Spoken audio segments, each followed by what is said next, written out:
کہ میں آپ چند مثالوں سے سمجھاتا ہوں کہ جب مذہب کی موٹیویشن ملتی ہے وہ بڑی بہت پاورفل موٹیویشن ہوتی ہے. وہ جہاں مذہب کی موٹیویشن نہیں ہوگی وہاں جان نہیں ہوتی. شوگر کے مریض کو ڈاکٹر کہتا ہے اتنے گھنٹے فاسٹنگ کرنی ہے, 100 میں 1 مریض کرتا ہوگا فاسٹنگ. لیکن رمضان آتا ہے, اللہ کا حکم ہے پورا مہینہ فاسٹنگ کرنی ہے. 90% مسلمان کیا کر رہے ہوتے ہیں؟ روزے رکھ رہے ہوتے ہیں, گرمیوں میں بھی سردیوں میں بھی.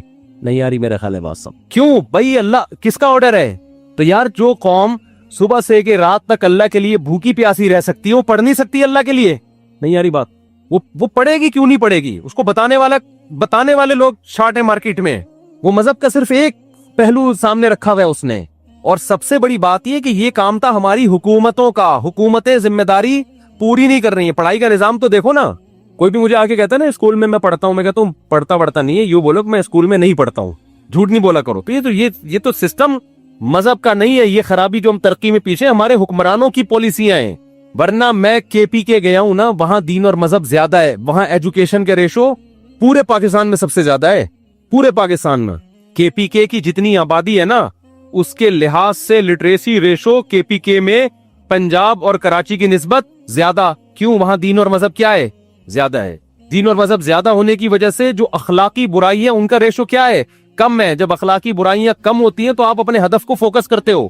تو اس لیے اللہ آپ کو ترقی سے منع نہیں کر رہا. المومن القوی خیر من المومن الضعیف. حدیث میں آتا ہے طاقتور مومن اللہ کو کمزور مومن سے زیادہ محبوب ہے. تو طاقت میں جسمانی طاقت بھی ہے, طاقت میں ایجوکیشن کی طاقت بھی ہے, طاقت میں دولت کی طاقت بھی ہے, طاقت میں ٹیکنالوجی کی طاقت بھی ہے. لیکن یہ تمام طاقتیں کس کے لیے ہوں گی؟ اللہ کے لیے ہوں گی. جب اللہ کے لیے ہوں گی تو دل اللہ سے لگے گا, ان طاقتوں سے نہیں لگے گا. لہذا کسی کو یہ طاقت مل گئی ٹھیک ہے, نہیں ملی تو کیا سوچے گا؟ بھائی میرا مقصد تھا اللہ کو راضی کرنا, وہ کیا ہو گیا ہے؟ برا ہو گیا ہے. پھر گھر بھی بنا لے, پراپرٹی بھی خرید لے, مرے گا تو کوئی بات نہیں یار, ہم نے تو اللہ کو خوش کرنے کے لیے بچوں کے لیے بنائی تھی. مر گئے تو کیا ہو گیا؟ ابے لوگ کہہ رہے ہوتے ہیں نا بیچارے نے اتنی محنت سے کروڑوں روپے کا گھر بنایا, بیچارے کو رہنا نصیب نہیں ہوا, اتنا کیوں طرز کھا رہے ہو؟ رہ بھی لیتا تو کتنے دن رہ لیتا. یوں بولا کرو بیچارے نے اللہ کو راضی کرنے کے لیے گھر بنایا, رہنا نصیب ہو یا نہ ہو اللہ راضی ہو گیا, کیونکہ اس نے اپنے بچوں کا سوچا تھا. نہیں یاری بات سمجھ لیں تو کیا بیچارہ کہاں سے ہو گیا؟ جس کے لیے بنایا تو وہ خوش ہے نا. ایک صاحب کی بچے کی جاب لگی ملٹی نیشنل کمپنی میں, پہلا دن تھا اس کا انا للہ ہو گیا بیچارے کا نا کرنٹ لگنے سے. اب ماں رو رہی, ہائے میرا بچہ آج پہلا دن تھا. میں نے کہا بھائی اگر آخرت کے لیے یہ کام کیا ہے نا تو کامیاب ہو گیا, آخرت کے لیے نہیں کیا تو آج نہیں تو کل بہرحال اس نے مرنا تھا. کتنے دن زندہ رہ لیتا ہے انسان. تو مسلمان کیا سوچتا ہے ہر چیز میں. تو ہم تو آپ کو زیادہ, ہم تو کہہ رہے ہیں اپنی صحت بنانا یہ مذہب کا حکم ہے. دیکھو آپ کہتے ہیں نا آخری بات, بار بار آخری کر کے سچی مچی کی آخری, مجھے سب کر لوں آخری بات. دیکھو ہم کیا کہتے ہیں, علماء کیا کہتے ہیں, میری کیا اوقات, شریعت کیا کہتی ہے. شریعت کیا کہتی ہے؟ ویلیو بتاتی ہے صحت کی 2% کی نہیں ہے. جو بیمار ہے وہ بھی کہاں جائیں گے؟ جنت میں. ایوب علیہ السلام کی ساری زندگی صحت میں گزری, بیماری میں گزری, کہاں جائیں گے؟ جنت میں. ان کے تو مقامات ہی بیماری کی وجہ سے ہوئے. غیر مسلم کہے گا نہیں بیمار آدمی کیا ہے؟ ناکام. ہم کہتے ہیں ناکام ہے تو ایوب علیہ السلام تو کامیاب ہی بیماری کی وجہ سے ہوئے. لیکن کیا اس کا یہ مطلب ہے کہ میں بھی بیمار ہو جاؤں؟ اب کوئی غیر مسلم سنے گا تو کہے گا ان کے ہاں بیماروں کی بڑی ویلیو ہے تو ان کو چاہیے خود سب بیمار ہو جائیں. نا نا نا نا نا, یہ بات سمجھے. یہ بیماری کس کی طرف سے تھی؟ اللہ کی. انہوں نے کوشش کی صحت مند ہونے کی. حکم یہ ہے کہ صحت بنانے کی کوشش کرو, مگر صحت سے دل مت لگاؤ. بنانے کی کوشش کے باوجود نہ بنے تو ٹینشن مت لو. اللہ تمہیں بیمار رکھ کے ہی خوش ہوگا, راضی ہوگا. کیوں؟ بیماری میں صبر کرو گے, اللہ چاہتا ہے تمہارے درجات صبر کے ذریعے بلند ہوں. کرنے سارے کامیابی کے راستے کو اختیار کرنا ہے, لیکن راضی اس پہ رہنا ہے جو کون چاہے گا؟ اللہ. پیسہ کمانے کی کوشش کریں, نہیں آتا ٹینشن نہیں لینی ہے. ریڈی لگائیں ٹماٹر کی, بولے اللہ میرے ٹماٹر پہ کیا ہے؟ خوش ہے, میں اسی میں خوش ہوں. ہمارا مسئلہ سارا یہ ہے کہ ہم زمین پہ باپ بن گئے ہیں. آپ کہتے ہیں میری ارننگ اتنی ہونی چاہیے, میرا بحریہ ٹاؤن میں پلاٹ کیوں نہیں ہے؟ ہونا چاہیے. میں کرائے کے گھر پہ کیوں رہ رہا ہوں؟ میرا ذاتی گھر ہونا چاہیے. اللہ کہتے ہیں نہیں چاہیے. ایوب علیہ السلام چاہتے تھے کہ میری صحت اچھی ہو جائے. انہوں نے کہا اللہ مجھے صحت دے دے. اللہ نے کہا بھی نہیں ملے گی. انہوں نے کہا ٹھیک ہے اسی میں راضی ہوں میں. صحیح ہے نا, جب اللہ اسی میں خوش ہے تو ٹھیک ہے, میں کیا کر, اسی میں راضی ہوں میں. اللہ نے آپ کا سارا اہل و عیال آپ سے چھین لیا, موت دے دی سب کو. ان کو چاہیے تھے اہل و عیال بچے, اللہ نے کہا نہیں دوں گا. انہوں نے کہا ٹھیک ہے میں اسی پہ خوش ہوں. پھر جب دیکھا اللہ نے ہر طرح سے ایوب علیہ السلام کو آزمایا, آخر میں دیکھا کہ ان کی زبان سے ساری زندگی ناشکری کا ایک جملہ نہیں نکلا. تو بعضوں کو اللہ دنیا میں نعمتیں لوٹا دیتا ہے, بعضوں کو آخرت میں. ایوب علیہ السلام کا چونکہ واقعہ قرآن میں بیان کرنا تھا, اللہ نے دنیا میں, اللہ نے ان کو صحت بھی دی. انہوں نے کہا اللہ تو نے مجھے صحت دی ہے, مجھے میری آل اولاد بھی واپس چاہیے. اللہ نے سب کو زندگی دی, آپ کا پورا خاندان آباد کر دیا. اور اس بیماری کی حالت میں ٹڈیاں گری سونے کی ایوب علیہ السلام کے اوپر. بخاری کی حدیث ہے, جب ایوب علیہ السلام کو صحت ملی نا تو ٹڈیاں سونے کی, حالانکہ دولت ویسے ہی مل چکی تھی ایوب علیہ السلام کو, تو وہ ٹڈیاں جمع کر رہے ہیں سونے کی. تو اللہ نے کہا کہ اے ایوب, کیا میں نے تجھے مستغنی نہیں, اتنا پیسہ دے دیا تجھے, اب تو یہ سونے کی کیوں جمع کر رہا ہے؟ تو ایوب علیہ السلام نے کیا کہا, اے اللہ میں تیری رحمت سے مستغنی نہیں ہوں. بات آ رہی ہے سمجھ میں, کہ جب تو دے رہا ہے تو پھر میں لوں گا, پھر میں نہیں کہوں گا کہ مجھے نہیں چاہیے. جب تو نہیں دے رہا تھا تو میں اسی میں انجوائے کر رہا تھا, خوش تھا میں اس میں, صبر کر رہا تھا. انجوائے کا مطلب صبر کر رہا تھا, میں راضی تھا. جب تو دے رہا ہے تو پھر تو لیں گے نا. لوگ پتہ ہے مولویوں سے یہ تصور رکھتے ہیں کہ غریب بھی یہ رہے, پیسہ آئے تو بھی ٹکرے مارے گا, نہیں چاہیے وہ, سارے پکوڑے سموسے ہم ہی کھائیں. یہ مولوی لوگ رکشے میں ہی جائیں, W11 میں لٹک لٹک کے جائیں. تو بھائی اگر کسی مولانا کے پاس پیسہ ہے یا گاڑی ہے, وہ تو ضروری نہیں جس کے پاس گاڑی ہو پیسہ بھی ہو, یہ جس کی 4 بیویاں ہو پیسہ بھی ہو, یہ ضروری نہیں ہے. ہمارے نبی کی 9 بیویاں تھیں, پیسہ نہیں تھا. علماء کو تو ویسے ہی لوگ گاڑی میں بٹھا کے لے جا رہے ہوتے ہیں. اور اگر آ بھی گیا ہے پیسہ تو بھائی جب آ رہا ہے تو پھر تھوڑی ہے کہ لات مارو اس کو, پھر تو آنے دو, اللہ کی نعمت ہے. اگر آپ افطاری کے لیے بیٹھے ہو اور سموسے پکوڑے آ جائیں, آپ کہیں نہیں میں نہیں کھاؤں گا, تو اللہ خوش ہوگا؟ اللہ کہے گا جب تک میں نہیں کھانے سے خوش تھا تو اس وقت تو نہیں کھانا تھا, اب میں نہیں کھانے سے کوئی خوش نہیں ہوں. غروب آفتاب ہو گیا, اب تم یہ ٹینشن لے کے تمہیں کوئی ثواب نہیں ملے گا. تبھی تو ہمارے نبی جلدی کھایا کرتے تھے. اور عید الفطر والے دن ہمارے نبی عید الفطر کی نماز سے پہلے کھایا کرتے تھے, یہ بتانے کے لیے کہ آج ہمارا روزہ نہیں ہے, آج ہم کھائیں گے صبح, کیونکہ اللہ نے پابندی ہٹا لی ہے تو ہم کھائیں گے اب. تو اس لیے میرے بھائی جب آ رہا ہے تو پھر آنے دو, دل پھر بھی نہ لگاؤ, نہ اس وقت لگاؤ نہ اس وقت, جب آ رہا ہے تو پھر اللہ کی نعمت سمجھ کے. تو ایوب علیہ السلام کو اللہ نے ان کا اہل و عیال بھی دے دیا, اللہ نے ان کو دولت بھی دے دی, اور یہی ان کی آزمائش تھی جس پر اللہ نے ان کا ذکر قرآن میں, نعم العبد, کیا خوب بندہ تھا ہمارا. تو اس لیے میرے بھائی صحت کی بھی کوشش کرو. ایک بیماری اللہ کی طرف سے ہوتی ہے, ایک کس کی طرف سے ہوتی ہے, آپ کی حرکتوں کی طرف وجہ سے. جو حرکتوں کی طرف وجہ سے آپ کو ترقی نہیں مل رہی نا, اس پہ اللہ راضی نہیں. نہ ہمارے یہاں سائنٹسٹ پیدا ہو رہے ہیں, نہ ہمارے اچھے ڈاکٹر پیدا ہو رہے ہیں, نہ ہمارے اچھے انجینئر پیدا ہو رہے ہیں, اور ہم کہیں مسلمان چونکہ ایکچولی آخرت سے دل لگا بیٹھا ہے نا, ایکچولی اس وجہ سے ہم ترقی نہیں. تو بھائی تم پوستی ہونے کی وجہ سے ترقی نہیں کر رہے ہو, کرپٹ ہونے کی وجہ سے, سست ہونے کی وجہ سے ترقی نہیں کر رہے ہو. اس ترقی کو یہ نہیں کہیں گے کہ دنیا سے دل نہیں لگایا ہوا, یہ دنیا سے دل لگانے کی وجہ سے نہیں ہو رہی, کیونکہ صبح اٹھتا ہے اپنی مرضی سے, دل لگایا ہوا ہے کہ سارے مزے میں ابھی اڑا لوں, گٹکے میں ٹائم گزار رہا ہے, چھٹے لگا رہا ہے, گٹروں کے ڈھکنوں پہ رات بھر بیٹھا ہوا ہے, تو صبح یونیورسٹی کہاں جائے گا؟ آئی بات سمجھ میں؟ تو اب ہم نے ترقی غیر مسلموں سے زیادہ کرنی ہے, کیونکہ ہمارے پیچھے مذہب کی موٹیویشن ہے. سلمہ ابن اقوا رضی اللہ عنہ گھوڑے سے تیز دوڑتے تھے. کیوں دوڑتے تھے؟ پیغمبر کی حدیث سنی ہوئی تھی کہ طاقتور مومن اللہ کو زیادہ محبوب ہے کمزور مومن سے. آج جتنا نیک ہوگا نا, اسپیڈ اتنی ہی سلو ہوتی چلی جائے گی. جب حضرت جی بنے گا پھر تو اٹھائے نہیں, پولیس آئے گی اٹھانے کے لیے, بہت نیک ہیں یہ, وہ تو چلو اللہ کی طرف سے. جوان کیونکہ نیک بہت ہے, پولیس آ رہی ہے, حضرت اٹھے یار خدا کا واسطہ, اٹھائی نہیں جا رہا, نیک بہت ہے, اتنے نیک ہیں کہ چلا ہی نہیں جاتا حضرت سے. یہ نیک کو, یہ تو اللہ کی طرف سے اگر ایسی بیماری ہے پھر تو یقیناً نیک ہے. لیکن حضرت آپ اپنی خوراک پہ غور کریں, آپ کو دھماکے سے پھٹ جانا چاہیے تھا جو آپ کھا رہے ہیں. صبح اتنے پراٹھے, دوپہر پھر یہ, پھر رات کو دیر سے کھا کے حضرت سو جاتے ہیں, پھر صبح اٹھتے ہیں پھر اتفاق سے سو جاتے ہیں, پھر دوپہر اگر کوئی کام ہوا تو کر لیا, نہیں تو پھر سو گئے. اور لیبل یہ لگایا جاتا ہے حضرت کے دل میں دنیا سے بالکل بھی محبت ہی نہیں. یہ جو حضرت فلانے کو ہینڈسم ہونے کا شوق ہے, جاگنگ کرتا ہے, بھاگتا ہے, اصل میں دنیا کی لالچ. تو میرے بھائی وہ مطلب نہیں ہے, صحیح ہے نا. مسلمان کی صحت بھی اچھی ہوتی ہے, خوراک پہ کنٹرول کرتا ہے. کیوں؟ اس کے رب کا حکم ہے کہ یہ زندگی جو پروجیکٹ کے لیے تمہیں بھیجا ہے نا, اس پہ جب کمپنی بلائے گی تو آنا, خود سے بھاگ کے آئے نا. اگر وہ جو میں نے مثال دی تھی نا کمپنی کی, تو پھر پولیس اریسٹ کرے گی. ہمیں تو خودکشی کی اسی وجہ سے اجازت نہیں ہے کہ اللہ میاں نے جس کام کے لیے بھیجا اسی میں لگے رہو, خود سے پہلے قبر میں جانے کی کوشش مت کرو. خودکشی ایک جزوی ہوتی ہے, کلی خودکشی ہے, کھمبے سے لٹک گئے, فوراً مار دیا. اس پہ کتنی شدید وعید ہے. حدیث میں آتا ہے جس نے اپنے آپ کو جس طرح سے قتل کیا, جب تک قیامت قائم نہیں ہوگی نا, برزخ میں اسی طرح مارتا رہے گا. یہ کلی طور پر. اور ایک ہے جزوی, سگریٹیں پھونک کے مار رہا ہے اپنے آپ کو.